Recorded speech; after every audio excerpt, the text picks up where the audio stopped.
السلام عليكم ورحمة الله وبركاته. مرحبا بكم في فيديو جديد على قناتي داليس حنان أسكال. نتمنى يا ربي تكونوا بخير وعلى خير وتكونوا دوزتوا رمضان في أفضل الحال. عواشركم مبروكة وعيدكم مبروك. إن شاء الله يدخل عليكم بالصحة والسلامة وبالرزق والتيسير وبكل ما كتمناو يا ربي. في هذا الفيديو إن شاء الله غنشارك معكم بلاطو ديال الحلويات. كيجي راقي مميز وكيجي غزال بزاف. حلويات اللي هما منوعين. كاين حلويات بدون فرن وحلويات بالفرن كذلك. غنخليكم مع لا فيديو تشوفوا كل حلوة على حدة وكيفاش كتجي في الشكل ديالها والقوام ديالها. نتمنى ان شاء الله لا فيديو ينال استحسانكم وكذلك الحلويات. ندوزو مباشرة للمكونات وطريقة التحضير وفرجة ممتعة.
بسم الله على بركة الله. اول حلوه غنوجدوها هي حلوه بدون فرن بالنكهه ديال الشوكولات. خديت هنايا باستا اولا غوفريت اولا اي بسكوي عندكم توفر. انا وريتكم النوعيه باش خدمت وماشي ضروري تخدموا بهذه النوعيه هذه. كنحاول نفرتت ديك الباستا مزيان وغادي نضيف عليها هنايا نوع اخر من اي بسكوي كتفضلوه، حتى هو كطحنوه يكون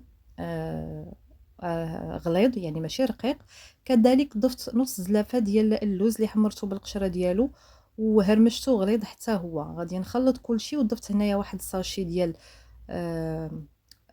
بودر كاكاو، وهنايا ضفت الساشي الثاني. غادي نخلط كلشي وغادي نبدا نجمع هنايا بشوكولا اللي دهن اي نوع، المهم يكون المذاق ديالها مزيون. غادي نبدا نجمع هاد الخليط هذا حتى يتجمع. ما بغيتوش تجمعوا بالشوكولا كتجمعوا بالعسل. هنايا عندي نوازيط اولا بندق اللي حمرته وقشرته. كيف ما كتشوفوا القوام ديال ديك الخليط خاصو يكون يعني كيتجمع. هنايا غادي نعمل واحد نوازيطه في الداخل ديال الخليط بهذا الشكل هذا وغادي نكورو. وبالنسبه للتزيين خديت هنايا شوكولات اسود. انا خدمت بقاله كندوبو وغادي نضيف عليه هنايا واحد المعلقه كبيره ديال زيت نباتيه. غادي نخلط مزيان. من بعد غادي نضيف عليه شويه ديال اللوز كونكاسي. كنضيف غير شويه ما نكثرش داك اللوز. غادي نخلط كلشي وغادي نغطس فيه هاد لي بول اللي عملت. ماشي ضروري تعمروا بنوازيط، ممكن تعمروا باللوز، ممكن تعمروا مثلا بكاوكاو يكون مقشر محمر او لا ما تعمروش، يعني ماشي مشكل. المهم الحلوه كتجي لذيذه بلا ما نعمروها. صافي هنايا غادي نغطس ديك لي بول ماشي كنغطس، غير كنعمل عليهم الشوكولا بهذه الطريقه هذه وكنحطهم فوق ورق الطبخ بهذا الشكل هذا. غير نحسب داك الشوكولا نزل منها يعني داكشي اللي بقى يعني ديك شويه. صافي كنديها لجهه اخرى باش ما تخسر ما يخسرليش الشكل ديالها من التحت.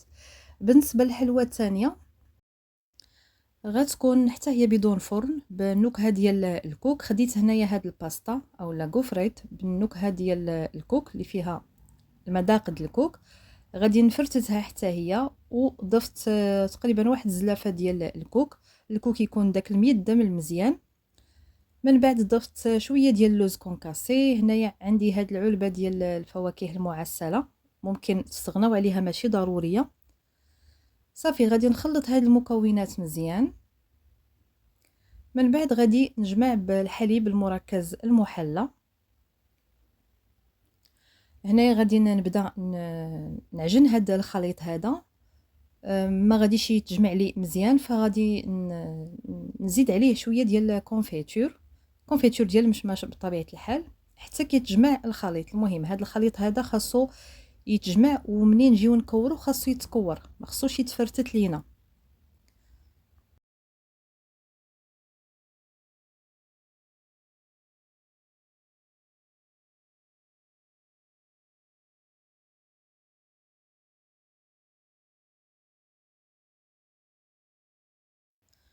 هنايا غادي نوريكم القوام ديال الخليط. كيف ما كتشوفوا كيتجمع، ومنين نجيو نكوروه كيتكور بدون يعني بكل سهوله، ما خصوش يتفرتت. صافي غادي نكورو، غادي نخليه جانبا. هذه هي الكميه اللي تحصلت عليها. نفس نفس الشيء كناخذ هنايا شوكولاط ابيض كالا اولا كتستعملوا اي نوعيه نتوما بغيتوها. كندوبها، من بعد كنضيف عليها واحد المعلقه كبيره ديال زيت ديال يعني زيت مائده، وكنضيف كذلك شويه ديال اللوز كونكاسي ديجا محمر. كنخلط كلشي وكنبدا هنايا نعمل الشوكولا على ديك لي بول اللي صايبت. صافي كنخليهم حتى كيقبض داك الشوكولاط مزيان، وكنعملهم في الكويغطات.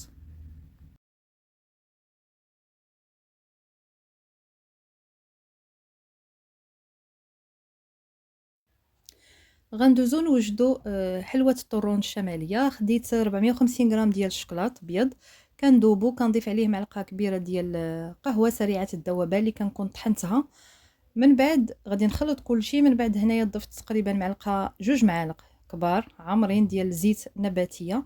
غادي نخلط كلشي، وعندي هنايا تقريبا واحد 300 غرام اولا 250 غرام ديال اللوز اللي حمرته بالقشره ديالو وطحنته غليظ، كيكونوا الطريفات باينين.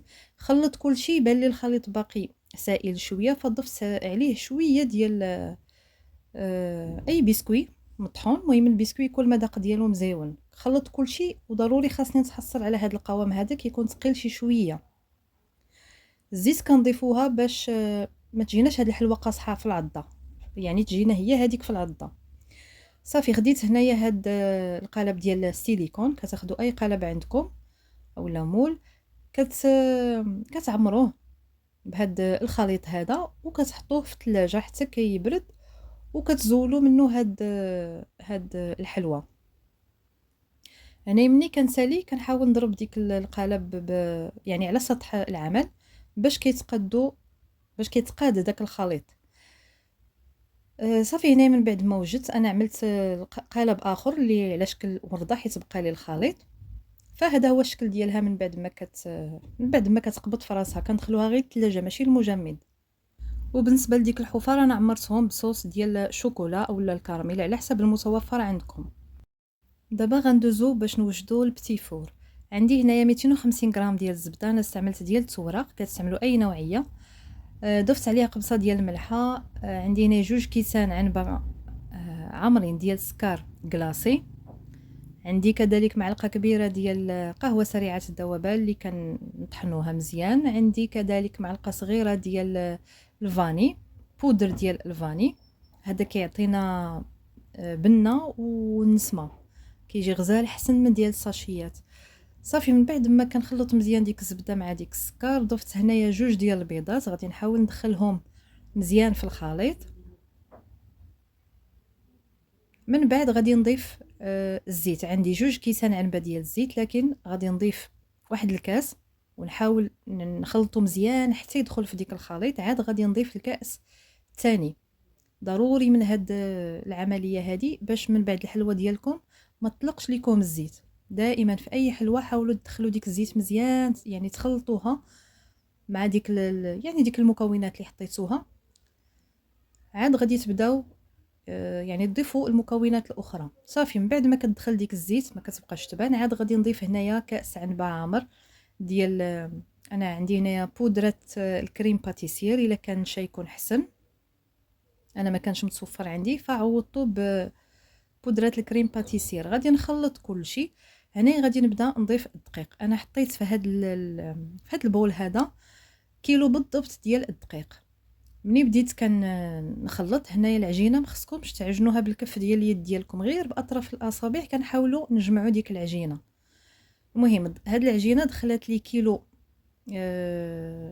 ماشي كيلو كامل، بقى لي من ديك الكيلو بقى لي منه تقريبا 60 غرام، يعني عجنت ب 940 غرام ديال الدقيق.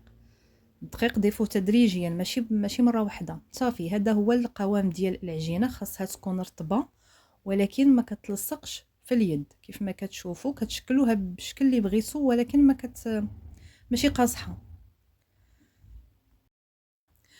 والعجينه انا راه ما عملتش فيها الخميره نهائيا. صافي خديت هنايا اي بوق يعني بغيتو تستعملوه. غادي نبدا نشكل في الحلوه ديالي. هنايا راه واخا تقربوهم على بعضياتهم يعني الحلوه ما كتبقى في الفورمه ديالها، ما كيتيحوش بزاف. كيف ما شفتوا انا عملت الشكل الاول ديال الورده، الشكل الثاني عملته على شكل الاصابع. هذه الحلوه ديال زمان اللي كلشي كيعرفها واكيد كلشي كتعجبو، كتجي غزاله ودغيا كتوجد. صافي غادي نوجد الحلوه ديالي، غادي ندخلها للفران. بالنسبه للفران يكون ناقص بزاف من التحت حتى كتحمر كتذهب الحلوه. كنجعل ليها من الفوق تزيد تحمر شويه من الفوق وكنخرجها. بالنسبه للتزيين انا عندي هنايا شوكولا اللي كان بقى لي من الحلوه الاولى ديال اللي عملتها بلا فرن. شوكولات اسود كندوبو، كنضيف عليه معلقه كبيره ديال الزيت، شويه ديال اللوز كونكاسي. صافي كنغطس فيه هاد الحلوه بهاد الطريقه هذه، غير في بلاصه واحده. وبالنسبه للشكل الثاني اللي على شكل ورده، كنغطس غير تحت ديالها باش كيعطيني داك المنظر. وفي ديك الحفره ديال الوسط انا عملت غير شوكولاط اسود عادي كالا، دوبته بوحدو ما ضفتش عليه الزيت. صافي وكنتحصل على هذا الشكل هذا، كيجي شكل بسيط ولكن فاش كنزينوه بهاد الشوكولا كيعطي شكل اخر.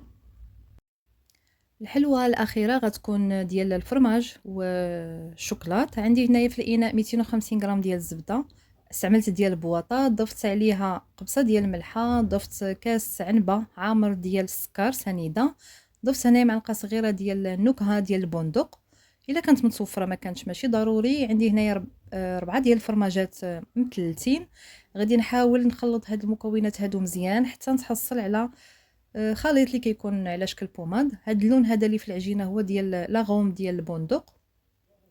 صافي من بعد ما كنخلط كلشي غادي نضيف كاس عنبه ديال الزيت، غادي نخلطو حتى هو مزيان مع ديك المكونات حتى ما يبقاش يبان. من بعد غادي نضيف واحد الياغورت بنكهه شوكولا واللي كيبقى اختياري ماشي ضروري، لكن كيعزز لينا ديك النكهه ديال الشوكولا. غادي نخلطو مزيان مع المكونات. من بعد غادي نضيف كاس عنبه ديال بسكوي اللي طحنتو اللي هرمشتو غليظ. كتعملوا اي نوع ديال البسكوي اولا ممكن تعملوا اللوز. صافي من بعد ما كنخلطو كنضيف 2 ساشيات ديال بودر كاكاو. من الافضل تستعملوا ساشيات حيت ديال العبار ما كيعطي حتى بنه. كنخلطوا ديك بودر كاكاو مزيان مع ديك الخليط. من بعد غادي نبدا نضيف الدقيق، وعندي هنايا خماره واحده. بالنسبه للدقيق انا كنت حطيت هنايا في هذا الاناء 500 غرام بالضبط ديال الدقيق، ولكن من بعد مني بديت كنعجن هنايا ماشي كنعجنو غير كنجمعو باطراف الاصابع. دائما في الحلوه حاولوا ما تستعملوش الكف ديال يديكم باش الحلوه ما تطلقش لكم الزيت وتخسر. غير كنجمعوا العجين. كيف ما قلت في الاناء كان عندي 500 غرام، دخلت ديك 500 غرام ديال الدقيق كامله وزدت عاوتاني واحد 200 غرام ديال الدقيق، لكن دخلت منها غير 100 غرام. يعني هاد العجينه دخلت لي 600 غرام ديال الدقيق. صافي كنجمع العجينه ديالي. انا راني غادي نوريكم القوام ديالها كيفاش خاصو يكون. العجينه كتكون رطبه ولكن ما كتلصقش في اليد، وملي كنكوروها كتكور بكل سهولة.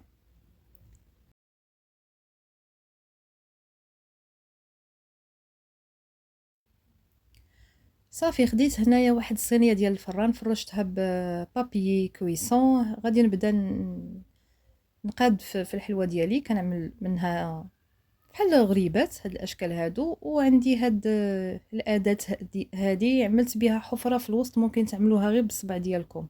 صافي كندخل الحلوه للفران، هذه هي الكميه اللي تحصلت عليها. بالنسبه للحلوه ديال الشوكولا ما تبقاش بزاف في الفران، ردوا ليها البال باش ما تحرقش ليكم. صافي بالنسبه للتزيين عندي هنايا شوكولاط ابيض، شوكولاط ابيض اللي ذوبته عادي، ضفت عليه شويه ديال الزيت باش ما يقصحش. وعندي في هذا الاناء غادي نزوق كذلك بالكوك اللي حمرته، الكوك اللي كيكون ناشف ماشي المزيت، كيكون ناشف كنحمرو مزيان. وفي هاد الحفره اللي في الوسط انا عملت هنايا واحد ديك الخليط ديال الحلوى الطرون، بقى لي منه شويه، هو باش عمرت. اولا ممكن تعملوا باي صوص ديال الشوكولا. هادو هما الحلويات، نتمنى ان شاء الله يعجبوكم. كنشكركم بزاف على حسن المتابعه، مع السلامه.